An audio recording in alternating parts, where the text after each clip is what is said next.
I'll be happy to do this. It's been too many years. I've been away from LA too long. I am happy to announce Mr. Marc Worden to the event here. One of the most talented guys on the scene. He is an extraordinary voiceover artist, extraordinary actor. The focus this man carries around just in life is very inspiring. He's probably inspired each one of us in different ways.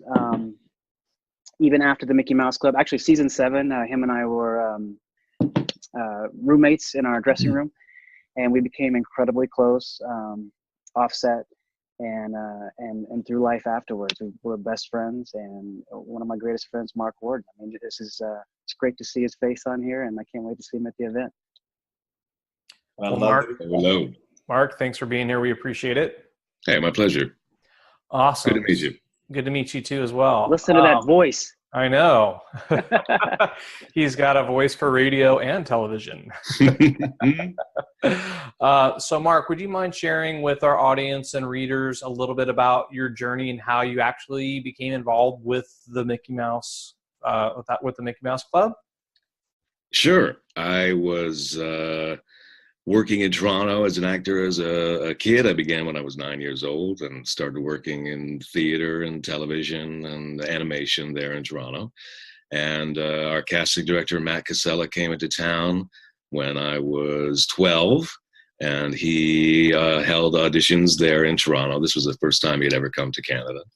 And I was very lucky to be one of the chosen few to go down to Orlando for the audition camp. That was with Alana Miller. And that was actually when I met Chase. Chase was the only person still around during the audition camp because he had to do some summer school because he was goofing off a little bit too much. And that was the beginning of our friendship. It's amazing. Very cool. Yeah. Well, so tell us a little bit what your experience was like. Obviously, you probably did a lot of rigorous training, right? Education, preparedness to be able to participate in such a hectic process.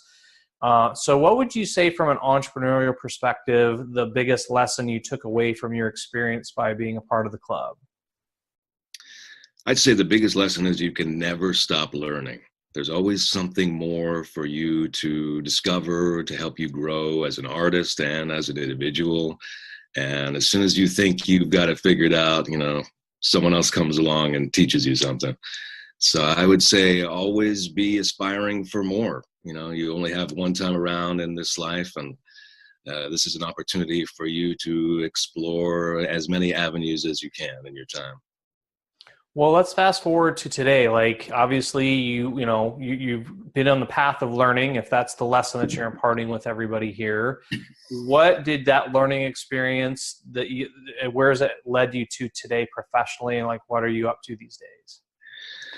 Well, our time on the Mouse Club was really, 5 seasons of intensive training. So when I came out to Los Angeles, it was really just like picking up where we left off. It was like, all right, what have you got? Throw it at me. Of course, there's been some training out here as well, but that really was intense. I mean, we were every single day putting on a performance in front of a live audience. It's a very rare opportunity for a performer to have that experience with colleagues that you admire and look up to, and hosts that you admire and look up to. It's an unmatched experience, honestly. So awesome. So are you still actively performing in the entertainment realm, or what are you currently doing career-wise? Yeah. Of late, my focus has been in voiceover with animation and video games. And, I still do some on-camera work every now and again, but that's really been my focus. Well, you may recognize his voice as the voice of Iron Man. Other than that, I just sit around in my jacket waiting to be allowed into the interview. Well, I do want to give you credit because I was expecting anticipating is might be a better word, of someone coming in wearing some sort of paraphernalia, or actually Fred started out today by actually having donned a mask from the set. And then you end cap this with actually wearing a Mickey Mouse Club paraphernalia of your own, or apparel, I should say. So obviously, like in today's age, right, like you are part of a very iconic brand, a part of a platform that was broadcast literally globally. And, you know, back then it was a very, very like competitive environment to even have that kind of ability. Now in today's modern age, like, you know, with smartphones and social media and technology, everyone has an opportunity to kind of perform or be an entrepreneur. So in today's modern age of tech and media, what would your advice be to an entrepreneur or person who's wanting to be successful in today's modern age?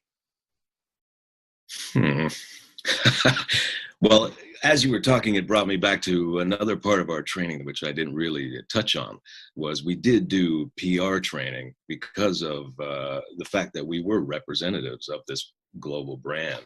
And, you know, when you're a kid, you don't really get it, but it was something that has groomed us along this path of the performer's life, to have a better understanding of how you can be a representative and still get your point, your individual point across.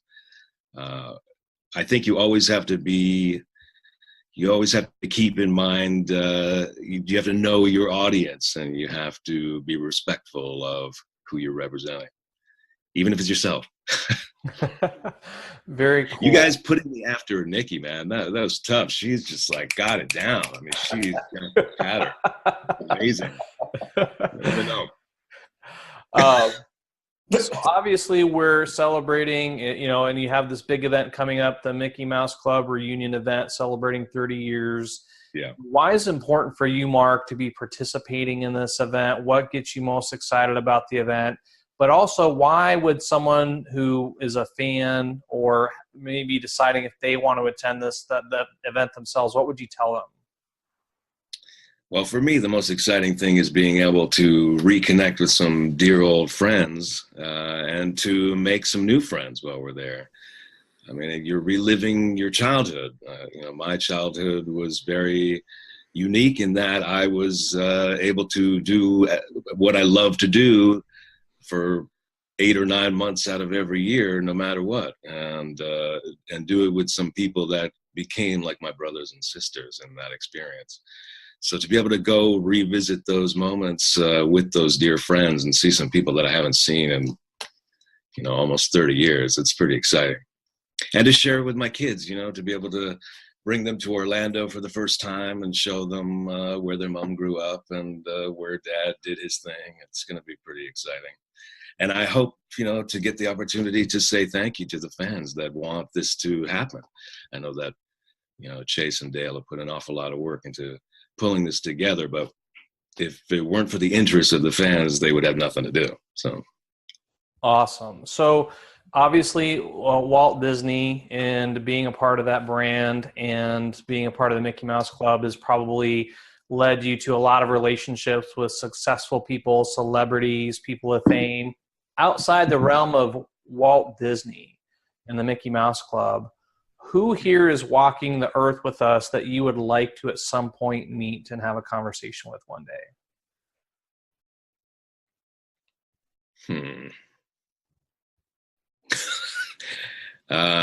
We should have had a list of questions before the start, man. I don't know.